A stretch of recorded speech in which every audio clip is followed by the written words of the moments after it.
Hello everyone, advent of Europeans in India, ये हमारा part second है एंड स्पेक्ट्रम की बुक का मॉडर्न हिस्ट्री में, और चैप्टर है हमारा सेकंड। ठीक है,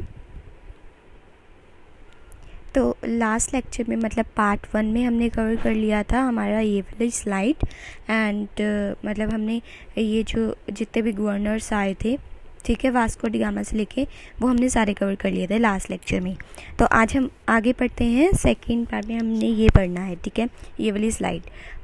तो पहला हमारे पास पॉइंट आता है फेवरेबल कंडीशंस फॉर पोर्टुगीज़। अब पोर्टुगीज़ के लिए कैसी ऐसी फेवरेबल कंडीशंस बनी जो वो इंडिया में आ सकें एंड उन्होंने रूल किया। ठीक है, तो भारत के अंदर गुजरात को छोड़ के जितने भी पावरफुल रूलर्स थे नॉर्थ पार्ट में, वो स्मॉल स्मॉल पावर्स में बटे हुए थे। गुजरात में एक बिग पावर थी, बट दूसरी जगहों पे स्मॉल पार्ट्स में पावर जो थी वो डिवाइडेड थी। और डेक्कन वाले एरिया में ब्राह्मी किंगडम था, आप सबको पता है, वो भी छोटे छोटे किंगडम्स के अंदर बटा हुआ था। ठीक है, अब जो पावर्स थी उनके पास, वो नेवी की पावर्स जो थी ना, वो थी तो ज़रूर, लेकिन इतनी नहीं थी, बहुत अच्छी नेवल स्ट्रेंथ इनके पास नहीं थी। ठीक है, और ईस्ट में अगर बात करें तो चाइना के पास शिप बिल्डिंग की वो थी, बट वो सिर्फ अपने एरिया में ही, वो चाइनीज़ शिप जो थे, नेविगेशनल रीच जो उनका था वो वहीं पे रहता था। लेकिन जो पुर्तगालीज़ आए थे, ठीक है, तो इनके पास जो शिप बिल्डिंग की वो थी टेक्निक, ये बहुत ही ज़्यादा अच्छी थी। और भारत वालों के पास थी, ऐसा नहीं कह सकते हैं कि हम नहीं थी, लेकिन इतनी अच्छी नहीं थी। और अरब मर्चेंट्स जो इनके साथ ट्रेड किया करते थे, उनके पास भी थी, लेकिन वही बात है कि इतनी स्ट्रॉन्ग नहीं थी कि वो इंडियन ओशन को ज़्यादा देर तक संभाल सके पोर्टुगीज़ के आने के बाद। क्योंकि पोर्टुगीज़ की जो शिप्स थी उनके अंदर वो कैनन्स भी प्लेस करके रखते थे। ठीक है, तो ये हमारे पास हो गया कि क्यों पोर्टुगीज़ को फेवरेबल कंडीशंस मिली, क्योंकि उनके पास अच्छी शिप बिल्डिंग पावर्स थी जो कि वो इंडियन ओशन में अपना दबदबा बना सके। तो इसमें सिर्फ इतना सही आएगा। आगे चलते हैं। नेक्स्ट हमारे पास पार्ट आता है पोर्टुगीज़ स्टेट। ठीक है, तो इसमें क्या है कि जो जनरल टेंडेंसी थी पोर्टुगीज़ की होल्ड करने की पावर, वो यही थी कि जो चीज़ें इंडिया में नहीं है उनको हमने मतलब डेवलप करके, तो उसको ओवर पावर करके हम रूल करेंगे। ठीक है, तो इन्होंने क्या किया, काफ़ी ज़्यादा कोस्टल एरियाज़ को, कोस्टल पार्ट्स ऑफ इंडिया को इन्होंने कैप्चर करना शुरू कर दिया, अपने अंडर पोर्टुगीज़ के अंडर लाना शुरू कर दिया। With in the 50 years of Vasco D gamma, जो पहला आदमी था जो अराइव किया था भारत के अंदर, वहाँ तब से लेके 50 ईयर्स के अंदर इन्होंने काफ़ी ज़्यादा जो है कोस्टल पार्ट्स ऑफ इंडिया को कैप्चर कर लिया था। उसके बाद 60 miles of the coast around the Goa, मतलब गोवा के अराउंड भी इन्होंने काफ़ी कब्जा कर लिया था। ठीक है, और मुंबई कोस्ट से लेके दमन एंड दीव कोस्ट तक ये भी। और जो चार पोर्ट्स जो है वो आपको याद रखने इंपॉर्टेंट पोर्ट्स, वो भी इन्होंने अपने अंडर कर दिए थे। ट्रेडिंग पोर्ट्स थे ये, तो वो कौन कौन से थे वो भी आपको पता होने चाहिए। तो मैंगलोर जो आपका कर्नाटका में आता है, कैनोर, ये सारे मैंने पहले ना आपको लास्ट स्लाइड में भी बताए थे। ठीक है, कोचीन हो गया एंड कैलीकट, तो ये तीन जो हैं वो सी से स्टार्ट होते हैं, वन इज़ मैंगलोर। ठीक है, इसके बाद मालाबार कोस्ट मैंने पहले ही बताया, ये आए ही वहीं थे मालाबार कोस्ट पे, तो वहाँ पे भी इन्होंने किया। उसके बाद जहाँ जहाँ पे स्पाइस ग्रोइंग लैंड होता था वो भी इनके अंडर आता चला गया। और इन्होंने अपनी एस्टेब्लिशमेंट्स जो बनाई ना, वो मिलिट्री पोर्ट्स भी बनाई। अगर आपसे पूछ लिया जाए कि इनके सिर्फ ट्रेडिंग पोर्ट्स थे, तो नहीं, मिलिट्री पोर्ट्स भी थे एंड सेटलमेंट्स थी। कौन सी जगह पर? ईस्ट वाले रीजन में। ठीक है, तो मिलिट्री पोर्ट जो थे वो ईस्ट वाले रीजन में थे। और कहाँ कहाँ थे? एक तो थे सैंथोम, ये आपको कहाँ मिलेगा? चेन्नई में। ठीक है, ये इनका मिलिट्री पोर्ट था पोर्टुगीज़ का, तो ये पूछा जा सकता है आपसे। उसके बाद सेकंड था नागापट्टनम, ठीक है, तो ये कहाँ पे आपको मिलेगा? आंध्र प्रदेश में। ठीक है, और 16th सेंचुरी के एंड होते होते इन्होंने हुगली पे भी अपना काफ़ी अच्छा बेस बना लिया था, जो कि वेस्ट बंगाल में था। तो आपको ये याद रखना है कि जो पुर्तगालीज थे, ये नहीं थे कि वो ईस्ट वाले वेस्ट में आए थे तो इधर ही इनकी सेटलमेंट्स या एस्टेब्लिशमेंट्स थी, नहीं, वो ईस्ट में भी उनकी थी यहाँ पे हुगली में इनका बहुत बड़ा बेस था, ठीक है। उसके बाद जो एम्बेसडर एंड वॉइस थे वो भी एक्सचेंज होते थे between the Goa and the many kingdoms of the India, जो कि उस टाइम पे थी। और जो ट्रीटी थी वो भी साइन हुई थी between the Goa and Deccan sultans मतलब डेक्कन वाले रीजन में जो भी राजा थे और गोवा में एक ट्रीटी साइन हुई थी। कब हुई थी? 1570 में, जिसने ये बोला था which were regularly renewed as long as there the kingdom lasted, मतलब और ये होती रही थी जब तक इनके किंगडम्स जो हैं वो चलते रहे थे, ठीक है। पोर्तुगीज़ ने काफ़ी इंपॉर्टेंट रोल प्ले किया। ये जो इतनी भी बैटल्स हुई मतलब important role balance of power के लिए, ठीक है। और बैलेंस ऑफ पावर इन्होंने कौन कौन से राजाओं में बनाया? विजयनगरा एंड द डेक्कन सुल्तान, जो कि गोवा के साथ भी जिनकी ट्रीटी हुई थी। और ये जो डेक्कनीज थे एंड मुगल्स थे, इनके बीच में भी बैलेंस ऑफ पावर का इंपॉर्टेंट रोल प्ले किया पुर्तगालीज़ ने। और तीसरा हमारे पास आता है मुगल्स एंड द मराठास, तो इनके बीच में भी जो टसल चल रही थी तो उसमें भी इनका इंपॉर्टेंट रोल रहता है। तो अभी मैंने यहाँ पे आपको 3 उनके बारे में बताया। तो पहला है Vijayanagara and the Deccan sultans, ठीक है। फिर Deccanis and the Mughals, and तीसरा मुगल्स एंड द मराठास। इन तीनों में बैलेंस ऑफ पावर करने में पुर्तगालीज़ का काफ़ी इंपॉर्टेंट रोल रहा। उसके बाद जो पुर्तगीज़ थे वो फर्स्ट यूरोपियंस थे भारत में आने वाले और लास्ट टू गो थे, ठीक है। क्योंकि 1961 में गवर्नमेंट ऑफ इंडिया ने गोवा को कैप्चर किया, दमन एंड दीव को उनसे लिया, ठीक है। तो फर्स्ट भी यही थे, पुर्तगालीज़ ही थे जो आने वाले थे, Portuguese, and last to go भी 1961 में इनको ही भगाया गया था गोवा को कैप्चर करके, ठीक है, गवर्नमेंट ऑफ इंडिया ने। ओके, तो ये हमारा सेकंड पॉइंट यहाँ पे कवर हो जाता है। आपको यहाँ पे 3-4 चीज़ें याद रखनी है पोर्तुगीज स्टेट में कि कोस्टल पार्ट्स को भी इन्होंने कैप्चर करना शुरू कर दिया था। 50 ईयर जब से वास्को डी गामा आया था तब से इन 50 ईयर्स के बीच में पावर्स जो हैं वो इस्टेब्लिश कर ली थी। यहाँ पे गोवा का काफ़ी पार्ट इन्होंने अपने अंडर ले लिया था।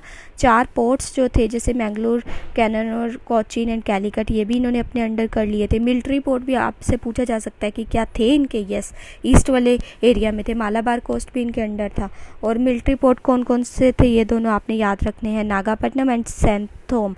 कहाँ कहाँ पे है? सेंथोम चेन्नई में है, नागापट्टनम जो है वो आंध्र प्रदेश में है। ईस्ट वाली साइड में कहाँ पे था? हुगली, वेस्ट बंगाल वाले एरिया में, ठीक है। और गोवा एंड डेक्कन सुल्तान्स में जो है इन्होंने जो ट्रीटी हुई थी उसमें काफ़ी इंपॉर्टेंट रोल प्ले किया था इन्होंने बैलेंस ऑफ पावर के लिए, ठीक है। और ये 3 भी बात मैंने आपको बताई। विजयनगर एंड डेक्कन के बीच में, डेक्कन एंड मुगल्स के बीच में, मुगल्स एंड मराठास के बीच में जो है वो इन्होंने बैलेंस ऑफ पावर का इंपॉर्टेंट रोल प्ले किया। पुर्तगीज ही फर्स्ट थे यूरोप से आने वाले और लास्ट टू गो थे। एंड 1961 में गोवा को कैप्चर किया भारत की सरकार ने, एंड दमन एंड दीव को भी इनसे और इनको धक्के मार के बाहर निकाला, ठीक है। अभी नेक्स्ट चलते हैं हम पुर्तगीज़ एडमिनिस्ट्रेशन इन इंडिया। तो ये कैसा था? तो हेड ऑफ द एडमिनिस्ट्रेशन जो था वो इनका था वॉइसरॉय, ठीक है, जो कि 3 साल के लिए सर्व करता है, ठीक है, विद हिज सेक्रेटरी, एंड बाद में इसकी एक काउंसिल भी बन जाती है, ठीक है। और नेक्स्ट इम्पॉर्टेंट जो आता है मतलब इसमें जिसका नाम आता है वो है वेडोर दा फेजेंडा। ये रिस्पॉन्सिबल था किसके लिए? रिवेन्यू के लिए एंड द कार्गोज, और जो फ्लीट्स जाते थे उसके डिस्पैच के लिए, ठीक है, कार्गोज एंड फ्लीट्स जो ये डिस्पैच किया करते थे, ठीक है। और fortresses from the Africa to China were under the captains assisted by the factors. और जो फैक्टर्स होते थे, ठीक है, वो उनके द्वारा ये संभाला जाता था, जितना भी असिस्ट किया जाता था टू द कैप्टन, जितना भी अफ्रीका से चाइना तक का जो भी इनके अंडर रूल था वो फैक्टर्स देखा करते थे। Whose power was increase by the difficulties of communication and was too often use for the personal land. Personal lands के लिए भी फिर इनको आगे जाके यूज़ करना शुरू कर दिया उन्होंने, ठीक है। तो पोर्तुगीज़ एडमिनिस्ट्रेशन में सिर्फ इतना सा ही है कि वॉइसरॉय 3 साल की इसकी टर्म होती थी। देन काउंसिल भी बनाना स्टार्ट कर दिया। रिवेन्यू, कार्गोस, फ्लीट्स के लिए इन्होंने इनको जो है ये आए, इम्पॉर्टेंट इनका ये था। एंड फैक्टर्स हेल्प किया करते थे कैप्टन की अफ्रीका टू चाइना जितना भी इनके अंडर आता था एरिया, इवन की पर्सनल एंड्स में भी इनको यूज़ किया जाता था। आई थिंक आपको समझ में आ गया होगा। Religious policy of the Portuguese देखते हैं, इसमें क्या है, Moors the very bitter enemies थे पोर्तुगीज़ के। कहाँ के थे ये, नॉर्थ अफ्रीका के, नॉर्थ अफ्रीका के थे कौन, मोर्स।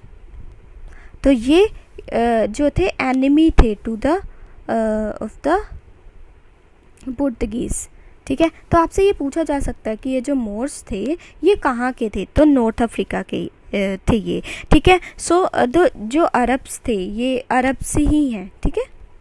मैंने आपको पहले ही बताया कि वो अरब्स को यहाँ से निकालना चाहते थे पोर्तुगीज़ इंडिया से, तो फिर खटपट तो होगी इनमें।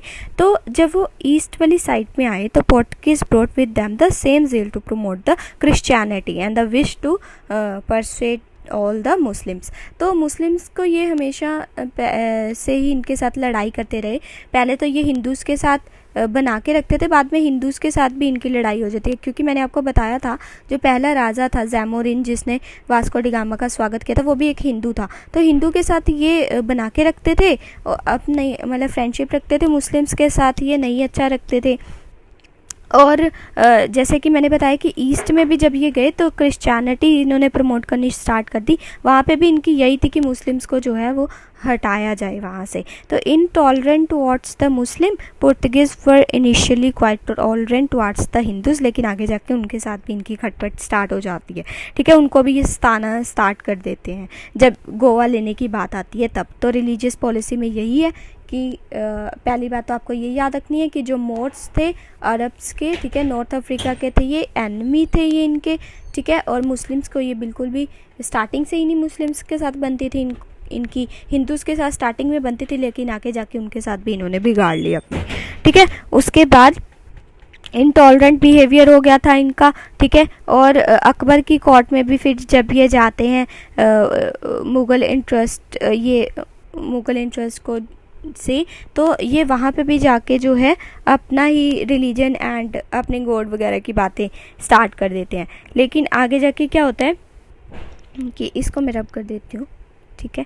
तो आगे जाके क्या होता है, 1579 में Akbar forwarded a letter to the authority at Goa. वो कहता है कि हमें 2 अच्छे प्रीस्ट जो हैं पोर्तुगीज़ के वो सेंड करिए, ठीक है। और मतलब ये आप याद रखेंगे, ये लेटर भेजता है गोवा गवर्नमेंट को, जो भी अथॉरिटीज़ होती है वहाँ की, कि मुझे आप जो है 2 अच्छे लर्नड प्रीस्ट सेंड करिए, ठीक है। तो क्या होता है कि ये सोचते हैं कि अकबर हमें बुला रहा है और ये तो आसानी से हमारे रिलीजन में ना कन्वर्ट हो जाएगा, तो ये बड़े खुश हो जाते हैं और खुशी खुशी से वहाँ जाते हैं कोर्ट एंड पीपल में। तो आप सबको पता है कि अकबर कभी भी जो है वो ऐसा नहीं रहा कि किसी एक रिलीजन को वो फेवर करे। ये अकबर हमेशा सेकुलरिज्म की बात करता था, सभी जो है वो धर्मों को इक्वली रिस्पेक्ट करता था। तो अब ये दो आदमी ये जो थे प्रीस्ट थे, ये कौन कौन थे इनके बारे में भी आपको याद रखना है। तो रोडोल्फो एक्वाविवा और दूसरे थे एंटोनियो मॉन्सेरेट, ठीक है। रोडोल्फो एक्वाविवा और एंटोनियो मॉन्सेरेट। तो ये जो थे ये इन दोनों को सिलेक्ट किया गया भेजने के लिए, कहाँ पे, Fatehpur Sikri. Very important point, ये जाते कहाँ पर, बुलाया कहाँ पर था इनको, ठीक है। तो फतेहपुर सीकरी ये कहाँ पे है, आगरा यूपी में, ठीक है। फतेहपुर सीकरी में इनको फिर भेजा जाता है और 1580 में ये वहाँ पहुँचते हैं और 83 में मतलब 3 साल बाद ये वहाँ से वापस आ जाते हैं, ठीक है। उसके बाद Portuguese entertain the Akbar's conversion of the Christian faith, लेकिन ये उसमें सक्सेस नहीं हासिल कर पाते। फिर सेकंड मिशन भी अकबर के द्वारा बुलाया जाता है, मतलब दूसरी बार। तो वो कब बुलाया जाता है 1590 में, ठीक है। यहाँ पे 80 में वो पहुँचते हैं और 90 मतलब 10 साल के बाद, ठीक है। ऐसे ही जैसे कि पहले बुलाया था, और ये भी एंड हो जाता है 2 साल बाद, मतलब 1592 में ये भी मिशन ख़त्म हो जाता है। फिर तीसरा मिशन फिर बुलाया जाता है, वो कहाँ पे बुलाया जाता है, लाहौर में, ठीक है। ये कब 1595। तो पहला आपको ये याद रखना है 80, मतलब होता तो 79 में, 80 में पहुंचते हैं, 80, 90 एंड थर्ड वन जो है 5 साल बाद 95 में, ये लाहौर में, ये बहुत इम्पोर्टेंट है, ठीक है। उसके बाद ये यही है कि वहाँ पे भी यही काम करते हैं कि हम क्रिश्चियनिटी को हम इजीली इनको इन्फ्लुएंस कर लेंगे कि आप अडॉप्ट करें, लेकिन वो भी जो है सेकुलरिज्म की वहाँ पे भी बात होती है। तो ये थर्ड वाले मिशन के लिए भी आपको 2 फादर्स का नाम याद रखना है। तो उनका नाम था पहले का जेरोम एक्सिवर और इमैनुअल पिनहीरो, ठीक है। तो ये जो थे ये थर्ड वाले मिशन में गए थे, ठीक है। और इन्होंने भी जो है वही चीज़ें कहीं कि आप एडोप्ट कर लीजिए या ये सब बातें, ठीक है। उसके बाद प्रिंस सलीम जो था उसको जब थ्रोन पे बिठाया गया, जो कि जहांगीर था, आपको याद होगा, ठीक है। उसको भी वो जो मुस्लिम्स थे वो भी ये जो पुर्तगालीज फादर्स थे ये उनको भी इनके साथ भी ऐसे ही करते थे कि आप जो है उनमें कन्वर्ट हो जाए, क्रिश्चियनिटी फैलाते थे। लेकिन ये जो जहांगीर था ये बहुत शांत स्वभाव वाला था, ठीक है। और हिज टेम्परेरी जो इसकी एंगेजमेंट्स थी विद द ये जो फादर्स गए थे वो भी एंड हो जाती हैं। एंड इन 1606 अगेन रिन्यूड किया जाता है इसको, हिज फेवर्स टू देम, दोबारा से उनको बुलाया जाता है। और लाहौर के अंदर ही चर्च में इनको अलाउ किया जाता है कि आप आइए, इनका इवन कि इनका रेजिडेंस वहाँ पे बना दिया जाता है। एंड 1608 में 20 बैप्टिज्म्स जो है वो कैरिड किए जाते हैं आगरा के अंदर, और प्रीस्ट को पब्लिकली एक्ट करना था एंड वो उनको लिबर्टी दे दी गई थी एज इन द पुर्तगाल, जैसे उनको पुर्तगाल में मिली हुई थी। तो जहांगीर का जो कंडक्ट था टुवार्ड्स दिस फादर्स और you can say the priest, वो बहुत होपफुल था bringing him with in the Christian fold, ठीक है। क्योंकि जहांगीर जो है वो शांत स्वभाव का था, इसलिए वो फादर सोचते थे कि मुश्किल होगा इसको भी मनाना, क्योंकि अकबर तो मान नहीं रहा था। लेकिन जहांगीर जो था वो धीरे धीरे इनके बहकावे में आ जाता है, यू कैन से। तो however these hopes were belied and arrogant action on the part of the Portuguese viceroy created a rift with the Mughal emperor। लेकिन आगे जाके जो एरोगेंट जो इनके बिहेवियर हो जाता है फादर्स का टुवार्ड्स द जहांगीर, तो ये भी फिर नहीं जो है मीन्स टसल स्टार्ट हो जाती है बिटवीन द, रिफ्ट स्टार्ट हो जाती है between the Mughal emperor and the ये जो पोर्तुगीज़ आए थे। तो ये सारा था आपका इसके under religious policy of the Portuguese में, कि कैसे इन्होंने जो है वो स्टार्ट किया सब रिलीजियस में, ठीक है। उसके बाद अभी हम नेक्स्ट पे चलते हैं, जो कि हमारा नेक्स्ट पार्ट है। ये भी काफ़ी बड़ा है, लेट्स सी, चलो इसी को ही कवर करते हैं, बाकी 3 को बाद में कवर कर लेंगे, ठीक है। तो ये है हमारे पास Portuguese love favour with the Mughals. तो मुगल्स के साथ इनका सॉरी लव नहीं है, यहाँ पे लूज़ है, ठीक है, सॉरी। तो Portuguese lose favour with the Mughals, क्योंकि यहाँ पे जब हम टाइपिंग करते हैं तो ऑटो टाइपर स्टार्ट हो जाता है एंड कुछ भी लिखा जाता है, सॉरी फॉर डैट, ओके। तो यहाँ पे हम बात कर रहे हैं 1608 में, जब William Hawkins, captain William Hawkins आता है, किस शिप में आता है, शिप का नाम भी आपको याद रखना है और कहाँ पे आता है वो भी आपको याद रखना है। तो यहाँ पे हम बात कर रहे हैं कैप्टन विलियम हॉकिंस। तो इसकी जो शिप होती है उसका नाम है हेक्टर, एंड कहाँ पहुँचता है, सूरत में। और ये लेटर लेके आता है, letter from the James one.